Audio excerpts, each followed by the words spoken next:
All right, y'all, we're gonna see if we can start her up real quick. Let's see what she do. Let's see what she do. Okay, we got headlights. All right. Right here, fuel pump. Okay, can we get interior lights up? Okay, maybe we can't get interior lights.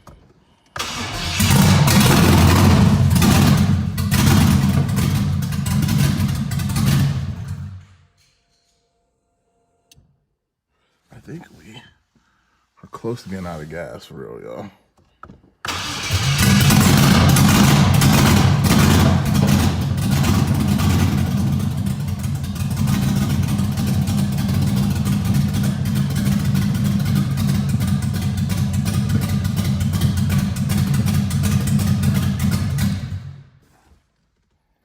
All right, guys, at this point, what I'm doing is I'm actually replacing the TV cable spring. It's behind this plunger right here. I got the TV cable system from Bowtie Overdrives. You have to change out the spring here, which is on this plunger right here. So I'm gonna go ahead and pull that out, show you guys what that looks like. Hopefully I don't drop it, right?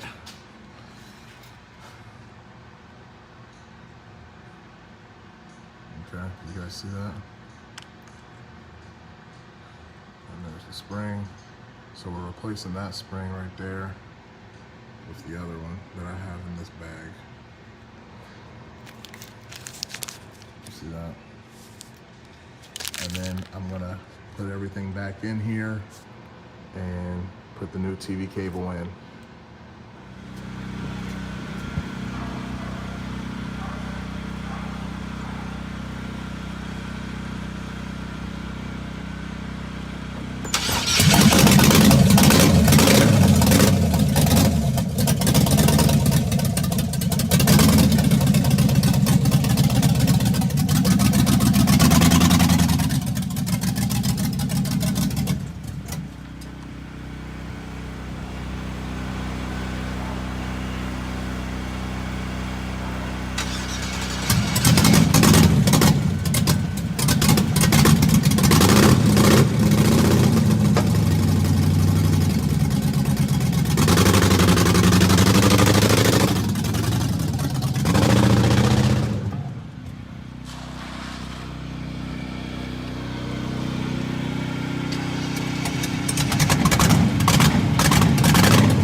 She's clean, man.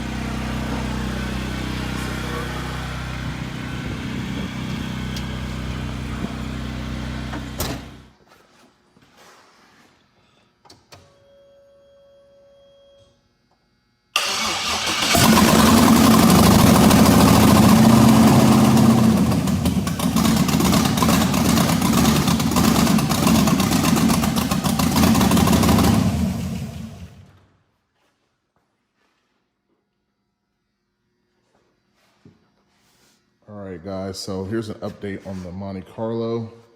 Got the fender on. It ain't all the way buttoned up yet, but I got it on there. Got this bolt on there, that one. There's two more inside the door I gotta put in there. It's actually a pain without completely removing the front and everything. But I'm kinda contemplating if I want to move the battery over here when I put the fender well in. If I can get this intake to work over here like this, I plan on putting like another little 3-inch piece of pipe in there, 4-inch by 3-inch, to bring it out further this way.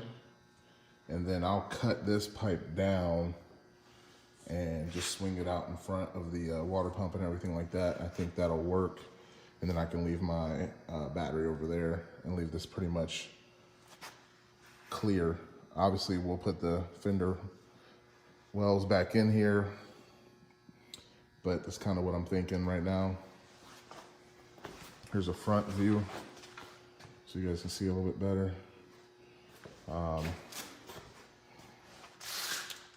I still got to replace the alternator plug. Haven't done that yet.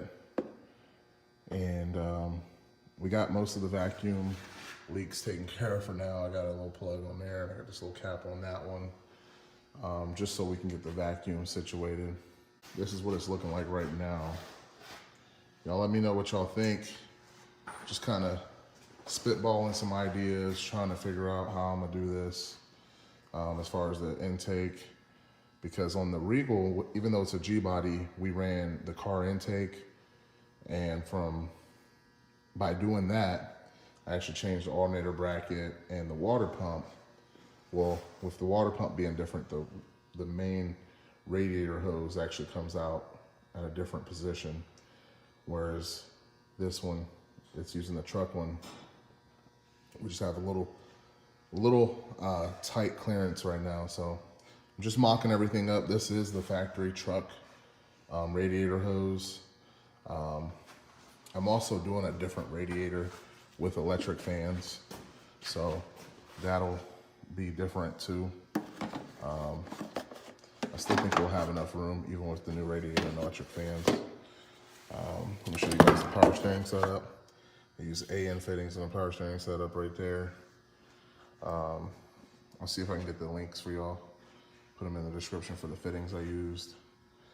But also got a transmission cooler out front, auxiliary.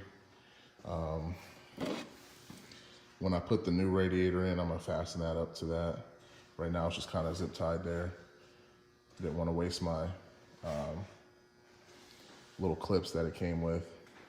I did go back and grind the valve cover. I don't know if I told you guys that, but I had to grind the valve cover and that bracket right there because it was hitting the heater box. It was going in there pretty good, so I don't know if it actually hit the heater core or not, but it was jabbing into that heater box for sure. So we do have the kickdown cable. I do want to adjust the I want to adjust the kickdown cable a little bit more.